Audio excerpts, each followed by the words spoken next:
Important बातें हमने discuss भी कर ली थी, वर्कशीट सॉल्व हो गई, सब लोगों ने एक्सेलेंट बहुत अच्छे से मार्क्स भी स्कोर किए थे। अभी हम वेव का जो है कुछ आगे का पार्ट डिस्कस करने वाले हैं। बिफोर दैट, कल के लेक्चर में हमने क्या क्या देखा था? सबसे पहले वेव के दो टाइप देखे थे, एक मैकेनिकल वेव, दूसरा इलेक्ट्रोमैग्नेटिक वेव। मैकेनिकल वेव मतलब ऐसे वेव जिनको प्रोपागेट होने के लिए मटेरियल मीडियम की रिक्वायरमेंट होती है। इलेक्ट्रोमैग्नेटिक वेव मतलब जिनको मटेरियल मीडियम की रिक्वायरमेंट नहीं है। ठीक है, तो वहां पे मैकेनिकल वेव के हमने दो टाइप देखे थे, एक ट्रांसवर्स वेव, दूसरा लॉन्जिट्यूडनल वेव। देन उनका रिप्रेजेंटेशन कैसे होता है, वेव वेलोसिटी क्या है, एम्पलीट्यूड क्या है, फ्रीक्वेंसी क्या है, पीरियोडिक टाइम क्या है, वेवलेंथ क्या है, ये सारे बेसिक बातें डिस्कस करने के बाद वेव के इक्वेशन के डिफरेंट फॉर्म्स देखे थे। देन सबसे इंपॉर्टेंट फिनोमेनन था, that was superposition and interference and types of interference as well as reflection of waves. उस रिलेटेड कल के लेक्चर में हमने डिस्कशन किया था। आज जो है हम नेक्स्ट पार्ट स्टार्ट करने जा रहे हैं, जिसको बोला जाता है basically Doppler's effect in sound. Doppler's effect, Doppler's effect in sound, Doppler's effect in sound. अब डॉपलर मतलब एक साइंटिस्ट था जिसने एक इफेक्ट एक्सप्लेन किया था जो डिपेंड करता है, और इसका एप्लीकेशन है बेसिकली कि apparent change in frequency, apparent change in frequency due to relative motion, due to relative motion between source and observer, source and observer। ठीक है, क्या ये डॉपलर्स इफेक्ट इन साउंड की बेसिकली एक इफेक्ट है जिसमें हमें क्या होता है कि जो फ्रीक्वेंसी अपेयर हो रही है वो ओरिजिनल फ्रीक्वेंसी से, नेचुरल फ्रीक्वेंसी से थोड़ी सी डिफरेंट होती है। तो जो apparent change in frequency due to relative motion between source and observer produce होता है, वो इफेक्ट यहाँ पे डॉपलर ने एक्सप्लेन किया था। ठीक है, तो ये डॉपलर्स इफेक्ट के अकॉर्डिंग बेसिकली अपरेंट फ्रीक्वेंसी का इक्वेशन होता है nu dash is equals to V plus और minus V O upon V minus और प्लस Vs इंटू न्यू। ठीक है, ये एक्सप्रेशन है जो हमें क्या करता है कि साउंड में जो फ्रीक्वेंसी होती है उसमें जो चेंज ऑकर होता है due to relative motion between source and observer, वो एक्सप्लेन किया जाता है। तो यहाँ पे जो न्यू डैश आपको दिख रहा है इसको बोला जाता है apparent frequency. Apparent frequency, apparent frequency मतलब जो नेचुरल नहीं है, एक्चुअल नहीं है, बस हमें एपियर होती है, वो बनती है एपरेंट फ्रीक्वेंसी। देन यहाँ पे जो न्यू दिख रहा है इसको बोला जाता है नेचुरल फ्रीक्वेंसी, इसको बोला जाता है नेचुरल फ्रीक्वेंसी। देन जो V आपको यहाँ पे दिख रहा है, इस V का मतलब होता है velocity of sound, velocity of sound in air. ठीक है, एयर में साउंड की जो वेलोसिटी होती है ये फिक्स है 332 मीटर पर सेकंड, लेकिन क्वेश्चन में अगर अप्रोक्सीमेशन करके आपको 330 दिया है तो हम उसको 330 लेंगे, लेकिन क्वेश्चन में अगर 332 दिया है इसका मतलब वो आगे कैंसिल करने के लिए सिंपल होने वाला है, तो वो वहां पे हम पुट करेंगे। ठीक है, अगर गिवन नहीं है तो एक्चुअल वैल्यू जो होती है वो होती है 332 मीटर पर सेकंड, किसकी? साउंड की। किसमें? एयर में। तो एयर में जो है साउंड इतनी स्पीड से ट्रैवल करता है। ठीक है, और यहाँ पे जो VO दिख रहा है, इस VO का मतलब होता है वेलोसिटी ऑफ ऑब्जर्वर। देन जो VS दिख रहा है इसका मतलब होता है वेलोसिटी ऑफ सोर्स। ठीक है, यानी कि कंडीशन क्या है, देखो यहाँ पे जो इक्वेशन आपको दिख रहा है, ये इक्वेशन हमें क्या एक्सप्लेन करके देगा कि सोर्स एंड ऑब्जर्वर अगर एक दूसरे के रिलेटिव मोशन परफॉर्म कर रहे हैं तो वहां पे साउंड या फिर जो सोर्स ऑफ द साउंड है उससे जो साउंड इमिट हो रहा है उसकी जो फ्रीक्वेंसी होती है वो अलग है, एंड हमें जो अपेयर होने वाली फ्रीक्वेंसी वो डिफरेंट होती है। यानी कि फ्रीक्वेंसी में चेंज ऑकर होता है, क्यों? Because of relative motion between source and observer. And उस चेंज को एक्सप्लेन करने के लिए डॉपलर ने हमारे सामने यहाँ पे ये इक्वेशन जो है वो रिप्रेजेंट किया था। क्या इक्वेशन में? ये न्यू डैश है is equals to V plus और minus VO upon V minus और प्लस VS इंटू न्यू, जिसमें न्यू डैश मतलब अपरेंट फ्रीक्वेंसी जो हमें अपेयर हो रही है, न्यू का मतलब जो सोर्स ने इमिट की थी। ठीक है, V का मतलब velocity of sound in air, VO का मतलब वेलोसिटी ऑफ ऑब्जर्वर, VS का मतलब वेलोसिटी ऑफ सोर्स। तो ये बेसिक मीनिंग से गिवन इक्वेशन में जो हमने देखा है। अब इसको अपन वन बाय वन डिस्कस करने वाले हैं। तो यहाँ पे अगर प्लस अपॉन माइनस ये साइन कन्वेंशन अपन यूज कर रहे हैं तो उस केस में क्या होगा सोर्स एंड ऑब्जर्वर एक दूसरे को अप्रोच कर रहे होंगे, ठीक है। एंड अगर हमें माइनस बाय प्लस यूज करना है तो ये कब यूज करेंगे, अगर सोर्स एंड ऑब्जर्वर है वो एक दूसरे से अवे मूव करेंगे तो।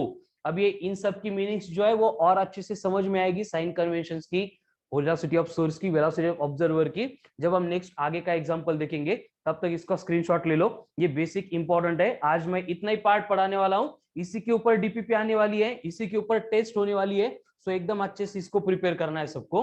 तो ये है डॉपलर इफेक्ट इन साउंड। अब ये डॉपलर इफेक्ट इन साउंड समझने के लिए एकदम सिंपल, एकदम बेसिक, वेरी इंपॉर्टेंट एग्जांपल है ट्रेन के प्लेटफॉर्म का। यानी कि फॉर एग्जांपल हम ट्रेन के प्लेटफॉर्म पे खड़े हैं एंड वहां पे क्या हो रहा है, ट्रेन की मूवमेंट हो रही है। एंड फिर ट्रेन का जो हॉर्न है वो जो ब्लो होता है तो उसकी सुनाई देने वाली जो साउंड की फ्रीक्वेंसी है वो वैरी होती है, उसको अपन यहाँ पे कंसिडर करने वाले वन बाय वन। तो उसमें क्या है देखो कि हमारा इक्वेशन जो हमने अभी यूज किया था वो था nu dash equals to nu in bracket V plus और minus V O upon we minus और प्लस वी एस। इस तरह से ये फ्रीक्वेंसी में होने वाले वेरिएशन का एक्सप्रेशन है। अब कंडीशन क्या है देखो कि अगर आपको बोला जा रहा है कि इफ ऑब्जर्वर जो है वो स्टेशनरी है एंड जो सोर्स है वो मूव हो रहा है towards observer with velocity vs। अब कंडीशन क्या है देखो कि बेसिकली यहां पे अगर अप्लाई करेंगे प्रैक्टिकली तो हम एक प्लेटफॉर्म पे खड़े हैं और हम जहां पे खड़े हैं वहां पे उस प्लेटफॉर्म पे एक ट्रेन आ रही है, मतलब ट्रेन क्या कर रही है, अप्रोच कर रही है। तो ट्रेन जब भी प्लेटफॉर्म के टुवर्ड्स अप्रोच करेगी तब क्या होगा कि ट्रेन ने जो ब्लो किया हुआ हॉर्न है, जब ट्रेन नहीं दिखाई दे रही है तब भी हमें सुनाई देगा, लेकिन उसकी फ्रीक्वेंसी इंटेंसिटी एकदम कम होगी, नेग्लिजिबल होगी। लेकिन जैसे जैसे ट्रेन प्लेटफॉर्म के टुवर्ड्स आएगी और ट्रेन प्लेटफॉर्म के ऊपर पहुंचेगी उससे पहले जो साउंड होगा हॉर्न का जो ब्लो हुआ था उसकी फ्रीक्वेंसी एकदम बढ़ जाएगी। इसका मतलब ये नहीं कि ड्राइवर प्लेटफॉर्म आला म्हणून फॉर्म मध्ये आला आणि जास्त जोरात त्यांनी हॉर्न दाबला, ऐसे नहीं हो रहा है। जितना प्रेस करना था उसने प्रेस किया था, लेकिन उसका मतलब सोर्स का ऑब्जर्वर के टुवर्ड्स मूव होने से वहां पे फ्रीक्वेंसी बढ़ रही है, मतलब यहाँ पे ये कंडीशन क्रिएट हो रही है। अगर यहाँ पे ऑब्जर्वर स्टेशनरी बोला है इसका मतलब वीओ विल बी 0। एंड अगर सोर्स ऑब्जर्वर के टुवर्ड्स जा रहा है मतलब मुझे न्यूमरेटर में प्लस एंड डिनोमिनेटर में माइनस, ये साइन कन्वेंशंस यूज करने पड़ेंगे। यानी सेम एक्सप्रेशन जो है वो इस तरह से बनेगा, nu dash is equals to nu plus और माइनस, ये तो वीओ 0 है मतलब ये बनेगा v upon we minus v s. मतलब कि अगर आपको ये कंडीशन दी जा रही है फिर ट्रेन का प्लेटफॉर्म देंगे या फिर अनदर एग्जांपल देंगे जिसमें क्या है कि ऑब्जर्वर स्टेशनरी है and source is moving towards observer है, तो हम ये इक्वेशन यूज करेंगे, ठीक है। ये इक्वेशन कैसे आया यहां तक क्लियर है क्या बोलो, क्योंकि ये इक्वेशन कैसे आ गया ये अगर क्लियर हो गया तो बाकी सारी इक्वेशन इसी की तरह सिंप्लीफाई होकर आने वाले हैं, ठीक है। चलो कमेंट फर्स्ट कमेंट करो, क्लियर है। अब आगे क्या होगा देखो, एक एक स्टेप में इसमें चेंज ऑकर होंगे।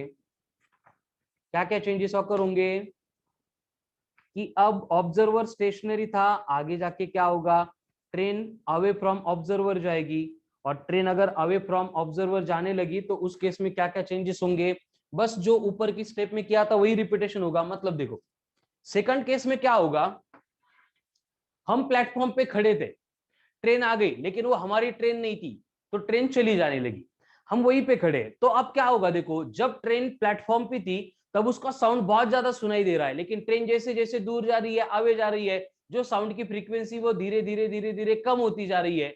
इसका मतलब इक्वेशन के फॉर्म में कैसे प्रूव करेंगे कि अब क्या है, फिर से ऑब्जर्वर जो है वो स्टेशनरी है एंड जो सोर्स है यानी ट्रेन है ये moving away from the observer है।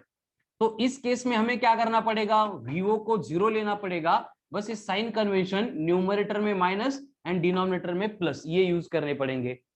अगर ये वैल्यूज हम पुट करेंगे तो ये बनेगा nu dash is equals to nu in bracket क्या था v प्लस और माइनस वीओ, वीओ तो 0 है तो ये बनेगा v upon v plus we s. मतलब बेसिक इक्वेशन यही है, इसमें बस हम ये स्टेप बाय स्टेप चेंज कर सकते हैं। अब थर्ड केस में पॉसिबिलिटी क्या है कि ट्रेन प्लेटफॉर्म पे आ चुकी है, निकल रही है, इसलिए ड्राइवर ने हॉर्न ब्लो कर दिया लेकिन हम लेट पहुंचे, तो हम क्या कर रहे हैं, प्लेटफॉर्म की टुवर्ड्स भागते जा रहे हैं। यानी कि अब क्या हो रहा है कि अब जो सोर्स है वो स्टेशनरी है, एंड सोर्स अगर स्टेशनरी है एंड यहाँ पे जो ऑब्जर्वर है मतलब हम है, ये क्या कर रहे हैं, सोर्स के टुवर्ड्स मूव हो रहे हैं।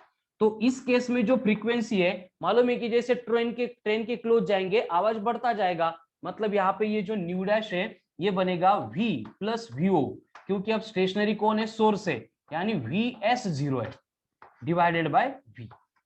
इस तरह से हम क्या कर सकते हैं, फिर से एपरेंट फ्रीक्वेंसी जो है वो कैलकुलेट कर सकते हैं। इसके बाद फोर्थ केस क्या होगी, ये थर्ड केस होगी, ठीक है। फोर्थ केस क्या होगी कि सपोज ऐसे ही सोर्स स्टेशनरी है, मतलब ट्रेन प्लेटफॉर्म पे खड़ी है, लेकिन हमें समझ में आ गया कि हमारी जो ट्रेन थी वो दूसरे प्लेटफॉर्म पे है, इसलिए हम क्या कर रहे हैं, ट्रेन से अवे भाग रहे हैं। मतलब यहाँ पे क्या होगा, जो ऑब्जर्वर है वो अवे मूव हो रहा है, ऑब्जर्वर है वो अवे मूव हो रहा है, कहां से, उस सोर्स से यानी ट्रेन से। तो इसका मतलब क्या होगा, फिर से Vs0 होगा, अवे जा रहा है मतलब माइनस अपॉन प्लस, ये कन्वेंशन लेने पड़ेंगे, एंड न्यू डैश बनेगा V minus of vo upon V into new. उसके बाद नेक्स्ट केस में क्या होगा कि सोर्स एंड ऑब्जर्वर एक दूसरे के टुवर्ड्स मूव होंगे, है ना। जैसे टिकटॉक को वीडियो बना रहा है कोई टिकटॉक प्लेयर, और वहां पे सामने से ट्रेन आ रही है, ट्रेन के टुवर्ड्स भाग रहा है, तो क्या होगा कि दोनों को, मतलब दोनों की मोशन एक दूसरे के टुवर्ड्स है, इसलिए ऑब्जर्वर को जो साउंड सुनाई देगा उसकी फ्रीक्वेंसी वहां पे बढ़ जाएगी। यानी कि यहाँ पे क्या होगा, v o as well as v s not equal to zero, towards है, इसलिए न्यूमरेटर में प्लस डिनोमिनेटर में माइनस हम यूज करेंगे, तो न्यू डैश बनेगा nu in bracket v plus v o upon v minus VS.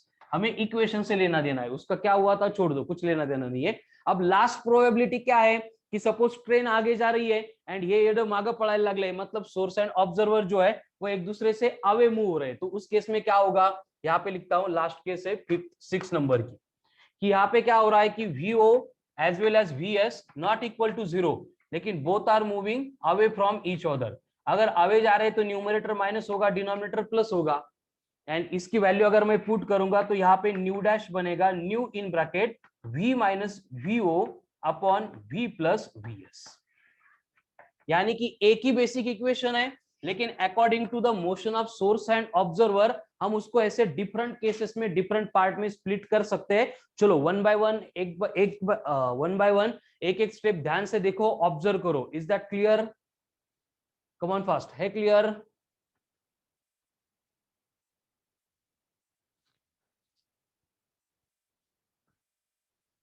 देखो फिर बोलो, क्लियर है क्या स्टेप बाय स्टेप सारा पार्ट?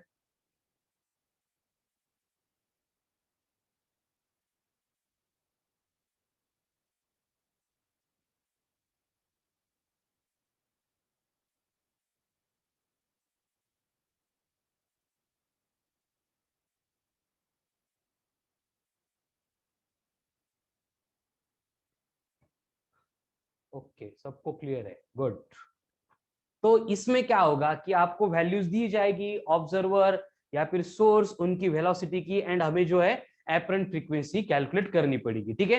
तो इससे रिलेटेड जो क्वेश्चन है आज के डीपीपी में आने वाली है, बस आपको ये 6 कंडीशन है, इनको ऑब्जर्व करना पड़ेगा, according to sign conventions value put करनी पड़ेगी, एंड आपको आंसर मिलेगा। मतलब कुछ भी कंफ्यूजिंग पार्ट इसमें नहीं होता है, एकदम सिंपल सिंपल क्वेश्चन जो है इस केस में प्रोड्यूस होता है। बस ये 6 केसेस में आपको प्लस माइनस कहाँ पे लेना है, कौन जीरो लेना है, कौन नॉन जीरो लेना है, ये समझ में आना चाहिए, ठीक है। तो ये प्रोग्रेसिव वेव जो हम पढ़ रहे हैं उसमें से रिलेटेड सबसे इंपॉर्टेंट पार्ट था डॉपलर इफेक्ट का, एंड उससे भी इंपॉर्टेंट और एक पॉइंट आता है, दैट इज बीट फ्रीक्वेंसी का, ठीक है, बीट फ्रीक्वेंसी का। अब ये बीट फ्रीक्वेंसी का पार्ट जो है, देखो डायरेक्ट हम क्वेश्चन जिससे आते हैं उस पार्ट के ऊपर फोकस करने वाले हैं, कि बेसिकली हमने जो इंटरफेरेंस देखा था, अब ध्यान से सुनो, कल के लेक्चर में जो हमने कंसेप्ट देखी थी, इंटरफेरेंस देखा था, और उस इंटरफेरेंस में क्या हो रहा था कि दो टाइप की इंटरफेरेंस होते थे, एक था कंस्ट्रक्टिव इंटरफेरेंस, दूसरा था डिस्ट्रक्टिव इंटरफेरेंस। अब कंस्ट्रक्टिव इंटरफेरेंस में क्या होता था, क्रस्ट के ऊपर क्रस्ट या फिर ट्रप के ऊपर ट्रप, लेकिन वही केस अगर हम साउंड की केस में अप्लाई करेंगे तो साउंड प्रोपागेट होता है in the form of longitudinal wave. तो हम यहाँ पे बस इतना बोल सकते हैं कि अगर यहाँ पे साउंड वेव की केस में कंस्ट्रक्टिव इंटरफेरेंस हो गया तो वहां पे क्या होगा कि बेसिकली जो डिस्प्लेसमेंट होने वाला था पार्टिकल का वो बढ़ जाएगा, डिस्प्लेसमेंट बढ़ेगा मतलब एम्पलीट्यूड बढ़ेगा, एम्पलीट्यूड बढ़ेगा मतलब इंटेंसिटी बढ़ेगी, इंटेंसिटी बढ़ेगी मतलब साउंड की जो लाउडनेस है वो बढ़ जाएगा। इसका मतलब यहाँ पे क्या होगा कि जब कंस्ट्रक्टिव इंटरफेरेंस होगा तो sound of maximum intensity form होगी, जिसको अपन यहाँ पे वैक्स, एंड जब डिस्ट्रक्टिव इंटरफेरेंस होगा तब मिनिमम फ्रीक्वेंसी वाला साउंड मतलब वहां पे वेन प्रोड्यूस होगा। ठीक है, यानी कि इंटरफेरेंस का जो एप्लीकेशन साउंड में है, जैसे कि सेम पार्ट हम लाइट में पढ़ेंगे, तो लाइट में क्या होता है, कंस्ट्रक्टिव इंटरफेरेंस हो गया तो ब्राइट पॉइंट दिखेगा, एंड डिस्ट्रक्टिव इंटरफेरेंस होगा तो डार्क पॉइंट दिखेगा। मतलब point of maximum intensity, point of minimum intensity light के केस में ऑब्जर्व होंगे, साउंड की केस में सुनाई देंगे। बस वहां पे हम ब्राइट एंड डार्क पॉइंट बोलते हैं, यहाँ पे वैक्स एंड वेन बोलते हैं। ठीक है, तो ये जो वैक्स है इसका मतलब मैक्सिमम इंटेंसिटी का साउंड क्यों प्रोड्यूस हुआ था, due to constructive interference. Wane का मतलब मिनिमम इंटेंसिटी का साउंड क्यों प्रोड्यूस हुआ था, ड्यू टू डिस्ट्रक्टिव इंटरफेरेंस। तो ये जो फेनोमेनन है, ये जो फेनोमेनन है, कौन सा phenomenon, of alternate waxing and waning of sound. Wax मतलब मैक्सिमम इंटेंसिटी का साउंड, एंड वेन मतलब मिनिमम इंटेंसिटी का साउंड। ठीक है, phenomenon of alternate waxing and waning of sound due to superposition of sound wave is called as formation of beat, is called as formation of beat। ठीक है, तो beat मतलब क्या होता है, वैक्सिंग एंड वेनिंग प्रोड्यूस होने की जो प्रोसेस है। मतलब जैसे लाइट में हमने इंटरफेरेंस बोला था, यहाँ पे फिनोमेनन ऑफ बीट बोल रहे हैं। ठीक है, एंड यहाँ पे बीट फ्रीक्वेंसी का मतलब क्या होगा, wax and when produced per unit time, wax and when produced per unit time is called as beat frequency। इसको बोला जाता है एज ए बीट फ्रीक्वेंसी। दिख रहा है सबको? ठीक है, बस ये बीट फ्रीक्वेंसी जो है it is given by capital N equals to n1 minus n2। Capital N equals to क्या होता है, n1 माइनस n2 ऐसे होता है। ठीक है, अब कैपिटल एन का मतलब beat frequency, n1 and n2 मतलब जो दो वेव इंटरफेयर कर रहे हैं उन दोनों इंटरफेयरिंग वेव्स की फ्रीक्वेंसी। ठीक है, तो ये हो गया बीट फ्रीक्वेंसी का पार्ट। लाइट गई है, एंड जो बीट फ्रीक्वेंसी मुझे इंट्रोड्यूस करना था वो यहाँ पे